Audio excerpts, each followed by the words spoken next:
Здраво, драги мои вински пријатели, и добродојдовте во уште една епизода на емисијата Вински мозаик.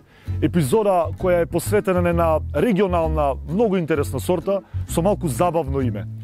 Во оваа епизода ќе дегустираме и ќе разговараме за сортата жилавка. Ќе имаме двајца домаќини, а наш прв домаќин е винеријата Попова кула и главниот енолог овде, Нана, која не чека со одлична флаша жилавка. Се работи за сорта која потекнува од Херцеговина. Меѓутоа, ја има и во целиот регион, ја има и во Србија, ја има малку и во Црнагора и се разбира има тука во Македонија, каде што веќе си најде одлично поднебје за производство на одлични квалитетни бели вина. Нана веќе не чека, одиме да видиме што има. Нана, здраво. Како си ми? Добро? Добро. Прекрасен ден имаме денес. Сонце. Одлична шанса би рекол за дегустација на свежа, убава, ароматична жилавка. Нели? Како се мити? Добро? Да, наистина. Като ще се пренесем в лятото. Ще ми позволиш да говорим български, нали? Така. Слободно, како се чувствуваш најдобро. Нана, тука сме за една, како што најавив, специјална сорта. Би рекол посебна, зашто е една од моментално најпопуларниве, би рекол, во регионот. Сорта која добива на голема популарност.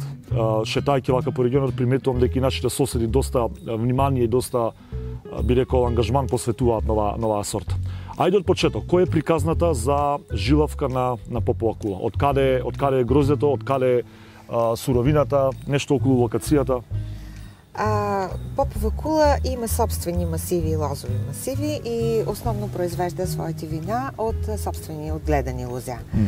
Сами знаем колко е важна суровината и как всъщност с любов отгледаното лозе ще ни се отблагодари с добро грозде, а оттам ние вече можем да създадем онези вина, към които се стремим, вълшебната напитка, която да достави удоволствие на консуматорите.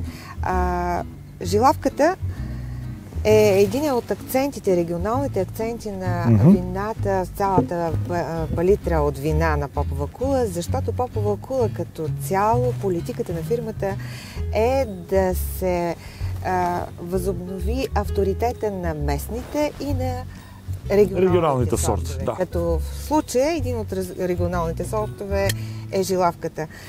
За мен също е невероятен предизвикателство всъщност да работя с този сорт, защото той има наистина много голям потенциал. Всъщност ние имаме около 9 декара жилавка, който се намира тук в близост на района на самата изба и е на 200 метра надморска височина. На 200 метра? Да, на 200. Около 190 и няколко метра, 200 метра надморска височина. Жилавката, може ти нарече, че е малко интересно името на жилавката. Да. Айде около това да обясним. Защото всъщност преди всичко идва името от дълбоките корени или жили на жилавката. На самата лоза, значи, що навлезена в почва. Да, тя има много силно развита коренова система, която позволява да черпи влага от по-дълбоките слоеве. По-длабоки, значи, слоеве. Много характерно за жилавката е, че носи този минерален вкус, който всъщност се предава от почвата в гроздето и респективно във виното. Так. Това всъщност доказва, това е пръстовия, така казан, отпечатък на самото вино. Добрите познавачи и консуматори на жилавка, ако са тръгнали да изследват жилавките в Македония, биха могли да познаят преди всичко и по минералния състав на самото вино. Той е минерален вкус, който е силно изразен в жилавката. Атракцията на това вино, част от атракцията е точно в минералния тон на виното. От жилите ще ги пушта, значи, во самата почва. Тоа е интересно. Минералните бели вина од секогаш биле, би рекол, занимливи, едноставно интересни. Никогаш тие не би се досадни, како што знае да биде некое премногу алкохолно бело вино со некои остатоци на шекер, меѓутоа жилавката токму поради тоа ја прави интересна. Каква клима во основа сака жилавката? Дали предпоставам не многу сонце или? Сега, жилавката, мисля, че като всеки бял сорт не би трябвало да имаме много високи температури, в смисъл да имаме амплитуда в дневна и нощна температура. Разлика значи во температура. Тук локацията е много подходяща, защото тук става едно пречупване на климатите на континенталния и полъха от Средиземноморието и има така характерния за Димир Капия ветрец, който всъщност освежава постоянно слоевете въздух, което създава в случая нямаме болести. По-скоро ние се стремим, отглеждайки лозата, да не се допускат, но и самия климат предполага по-устойчива лоза. Оттам вече имаме едно добре озряло, но в никакъв случай без уморени аромати вино, защото се стремим технологичната зрялост на виното да я уточним в ония момент, в който ще бъде оптимален аромата на самото вино и също така и вкусовите му. Меѓутоа, ноките се сепак по-студени за разлика од ја има таа температурна разлика, што е температурна разлика. За да се зачува нели таа, предпоставам, свежина, киселина во виното. Којато е много важна. Најбитна во белите вина, да. Супер, јас веќе го отвори виното, па ајде да го пробаме. Да го пробваме. Жилавка 2014, 13,5 алкохол. Неколку зборови, обично денешните нели бели вина се секогаш техничко исправни, бистри, меѓутоа само неколку збора околу бојата, некоја би рекол многу светло сламеста боја со некои зелени така подтонови, некои зелени поднијанси.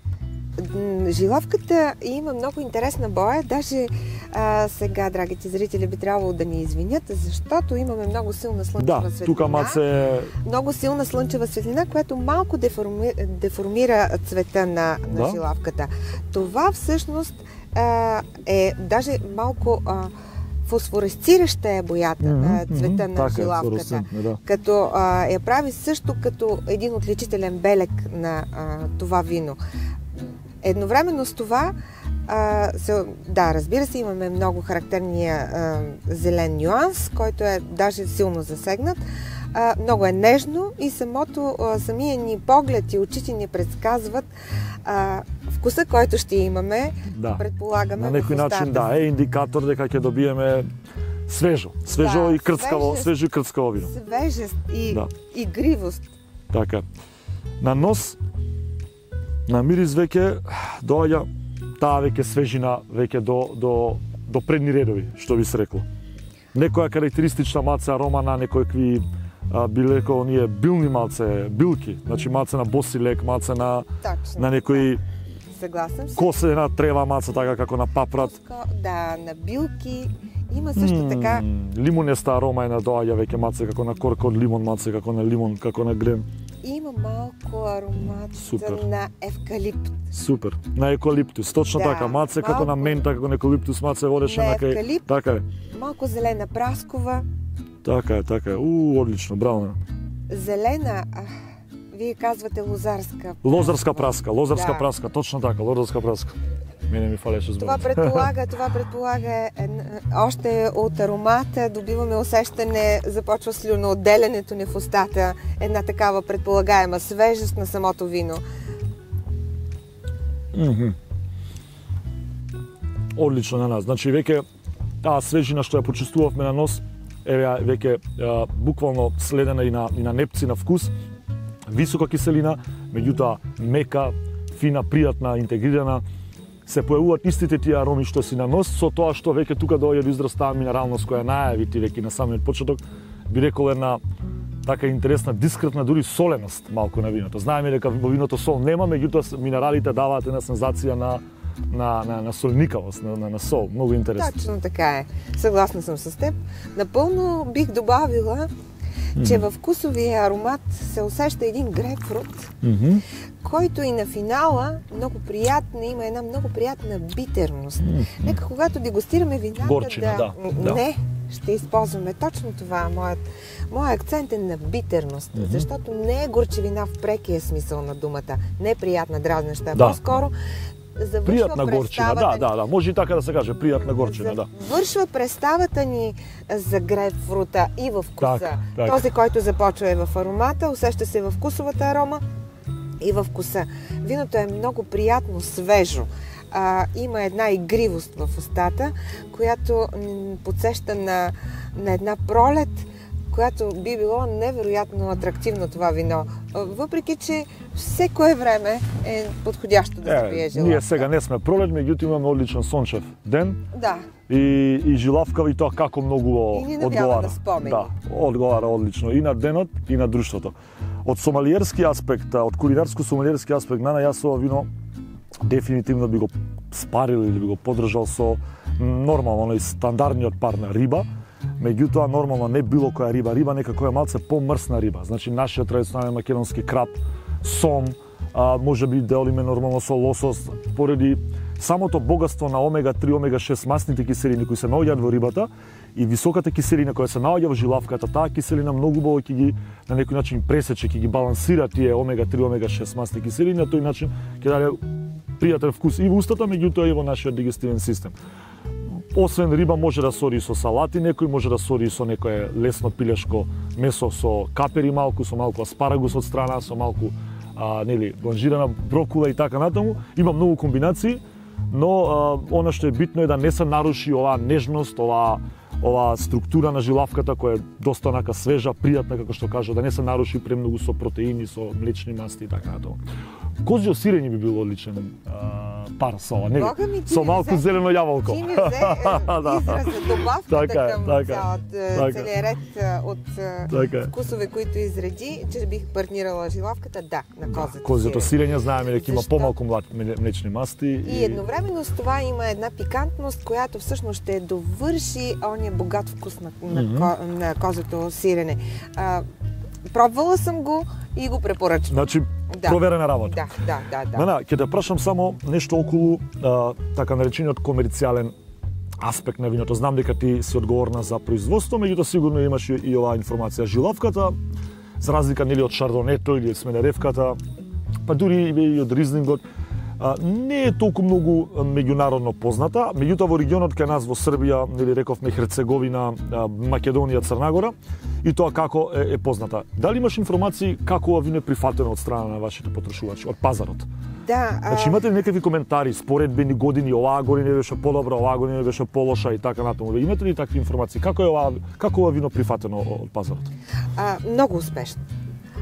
Заставам зад мнението на всички, които са пробвали и даже и такива, които за пръв път са пробвали жилавка, са много приятно изненадани. В смисъл, очакванията са едва ли не да се повторят някои познати вкусове, а всъщност тая уникалност на жилавката, която аз лично подчертавам, че има в израза на своята минералност, на тая битерност на финала и едновременно с това доста интересна структура. Ние не поговорихме за виното, че има много интересна структура. Бих казала, че веднага след шардонето в произвежданите от нас вина бих сложила структурирано, че е жилавката. Хората се изненадват, когато дегустират виното и очакват и намират тази плътност в вкуса, което е много приятен. И трябва да кажа, че любителите на жилавка стават все повече и повече. До сега, понеже ние сме един обект, който е включен винения туризъм, имаме много гости от чужбина. Когато те пожелаят вино, което не са пробвали и избора на сервитьора и да поднесе жилавка, всеки път е завършвал с аплауси. Хората са били много доволни и точно и за това ние ще работим и ще продължаваме да работим, да усъвършенстваме виното като от жилавка, да работим в най-добрата страна. Разбира се, никога човек и съответно енолога не е достатъчно доволен. Той винаги има още какво много да гради в живота. Перфекционисти и секој пат од берба до берба или се стремите да барате се повеќе и повеќе. Тоа ми е јасно. Нана, ти благодарам многу за гостопримството и за оваа прекрасна жилавка. Ти посакувам многу успешни берби во иднина, нормално здравје, награди, тоа се подразбира. Благодаря. И така, па се гледаме во некоја друга прилика, во некоја друга епизода. Планираме да дојдеме за една уште поинтересна сортата.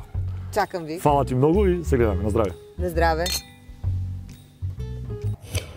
И сега ќе пробаме една исто така би рекол регионална сорта. Регионална балканска сорта која во Македонија си најде свое место. Јас велам секој пат втора дома, исто како што си најде и шардонето, исто како што си најде и рекацителито и жупјанката која полоцна ќе ја пробаме, ке нашите втори домаќини.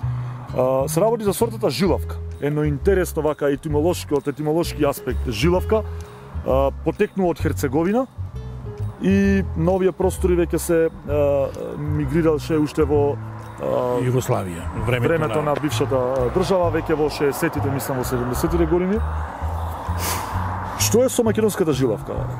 Јоко, од каде доаѓа жилавката на Стобе и сопствени насади, што е карактеристично за вашата жилавка во смисла на теоретските карактеристики? Значи, пак ќе кажам уште еднаш мал вовед за неа. Жилавката порано во ова виногорие беше застапена на многу големи простори. Значи, а имаше поприлично, особено во делот на Дисан, Горни Дисан, Долни Дисан, Вешје, Неготино. Меѓутоа, со жилавката има една специфика.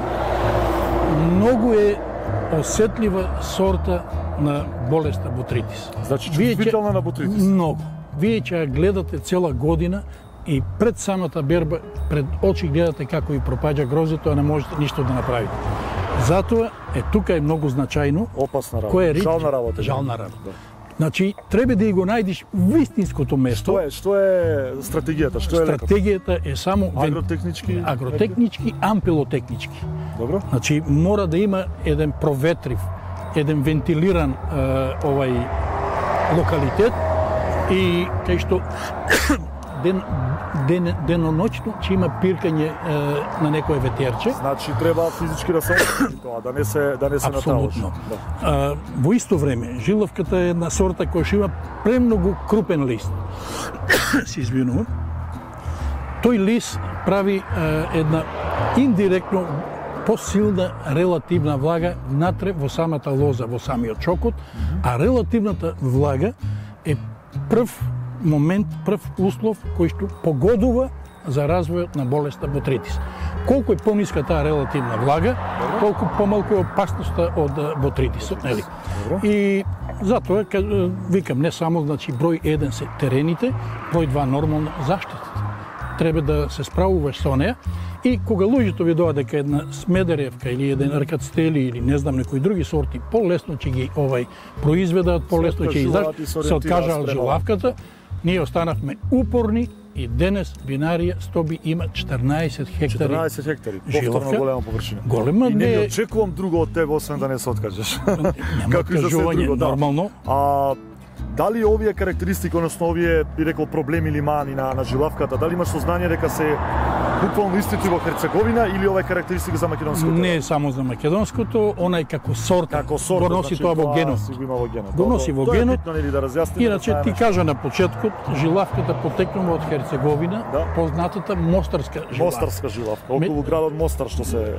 Поточно, најточно, најекзактно, најпрецизно, она потекнува од едно местенце се вика Читлук. Читлук, ако не, да. Си слушнал. И винарија таква. Ете така. А тамо и познатата винарија Вукое, така од Требиње. Така, Они знам дека во... Таму и Тврдош. И Тврдош е таму, значи жилавката се негува и ден-денес таму како нивна автоктона. А ние за неја збориме за регионална сорта, така и ја представивме, да. Нормално. Сега што да кажам, значи со оваа жилавка гледам еве на изглед, еве ако можеме да почнеме со некоја наша сензорика. На изглед има доста слична боја како и претходната рекацетели, се појавуваат тие, викам ја, зелени, баш зелени подтонови, значи сламесто зелена боја. Што е многу добро. Карактеристична е за жилавка, нели? Да. Сега, значи бојата, јас кажав, и бистрината, оцејот, кристалноста, филтрираноста, тоа мора да биде, значи. Така. Прво е особна ладна стабилизација, претпоставувам. Обавезно. Значи, обавезно ладна стабилизација, обавезно бистрење, обавезна елиминација на оние полифеноли, кои што прво сметат кај белите вина на свежината. Пред малку што збориме, северњачките вина немаат квантум, немаат полифеноли. Затоа и се така крцкави, чисти, ароматични. Апсолутно, ние, значи, мораме на друг начин да ги едноставно остраниме. Ние ги острануваме тие полифеноли и при тоа добаваме со филтрација. И филтрација и со бистрење, али бистрење со како се вика, прехранбени продукти. Аха, добре.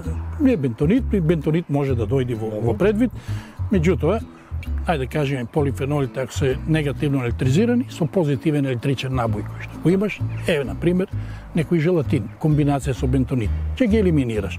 Треба да водиш рачун при тоа да не се испразни виното. Ти малце поголема доза ќе го оголиш. Ето тоа е. Јоко на мирис, би рекол за нијанса поинтензивен малку од рекацителито, насочен, канализиран мирис, директно. Типично тука се јавуваат исто тие така наречени зелени, зелено-жолти овошки, зелено јаболко, се појавува дополнителна некоја мала кајсија, као зелена кајсија. Дури малку и тропско. Оди маца на кај тропско, ананас маца на кај некоја. Сега, би рекол, што друго фаќаш? Кај не многу. Да. Маце дуњасти ароми. Дуња и tekako има. Дуњасти ароми, да. Меѓутоа, скроз на крајот, а уште полесно ќе осетиш кога ќе земиш голка и кога ќе донесеш на крајот на јазикот и ретроназално, колку што имаш капацитет на твоите плуќа да вдишиш, ќе осетиш еден така дискретен аромат на целер. Целерот кога се става во чорби, во супи и така натаму. Свежо. Хербана, целер. Апсолутно, онај хербален нос, хербален тон што го има.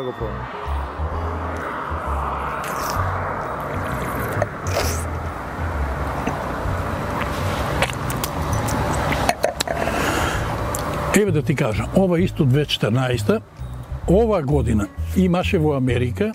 До сега, се извинам ќе те прекинам. Траеше до сега, значи сега Амерев одличен, веќе оди средно на кај долг после вкус, многу подолг, многу поинтензивен од рекацителито. Киселината дали мене така ми се чини, можеби за нијанса малку пониска. Однос на рекацителито или не?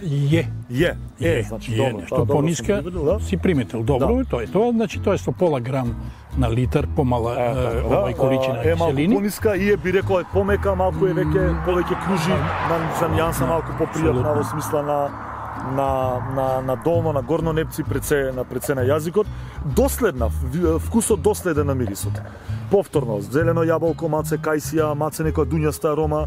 Можеме да кажеме слободно дека тоа што го видовме на нос, го чувствуваме и на непци. Апсолутно. Значи, она е малце многу деликатен, односно деликатесен.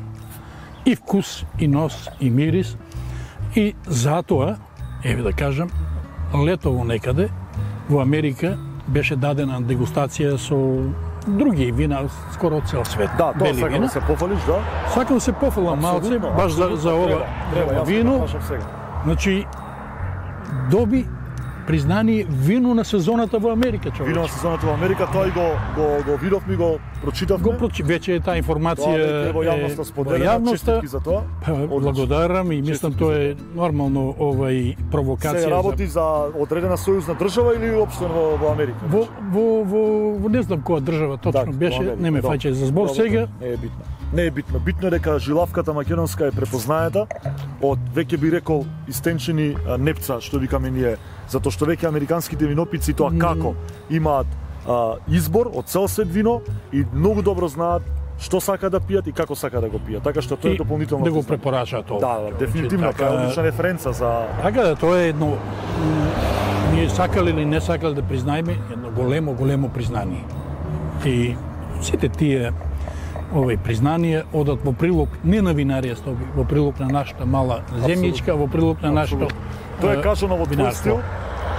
Повторно една големина пред се една винарска големина и човечка големина од твоја страна, каде што на неколку пати нормално дека ја спомнавме нашата Македонија. Брендовите као брендови се битни, меѓутоа без Македонија тие брендови не би обстанале. 2015 ќе дојдеме во наредните неколку месеци, се ранувам и ќе ја пробаме 2015, па ќе можеме да направиме една споредбена анализа. Ѓоко, ти благодарам многу за домаќинлукот, за разговорот, за дегустацијата. Ти посакам уште многу години работа и онаа канцеларија со медаљи што е, да бараш поголема соба, зашто сега моментално веќе е пренатрупана, нема веќе место за награди. Тоа веќе помладите нека размислуваат да направат нели канцеларии и така натаму, нови со нови можности кај да се окитиме. Мене Александар ми е апсолутно драго да имаме една ваква анимација, да виното го направиме достапно до секого. И впрочем, цените кај нас на нашите вина. Па за овој кај ќе каже колку ќе му кажеш 2 евра, евро и пол. Да, тоа е смешно. Ние обично цените не ги спомнувавме, меѓутоа вредно е да се каже релацијата цена квалитет. Од сомалиерско конзуматорски аспект, вината овие барем вина се достапни за по-фер цени, по-поштени цени, релација квалитет цена, мислам дека тешко ќе најдеме. А сето тоа е во функција виното да биде начин на живење. Виното да може да го купи и Сашо, и Џоко, и не знам некој друг кој што е помалку. И Драган апсолутно, и колешката, и така натаму. Значи, виното треба да биде начин на живење. Дел од секојдневието, вино како храна, за црвените да збориме и вино како лек, не само вино како пијалок. Ставете во рамка во бокс. Виното како начин на живење, виното како лек. Quoted by Ѓоко Кермес, легендата. Ѓоко, фала ти штенаш и се гледаме за неколку недели на црвени сорти. Се надевам дека ќе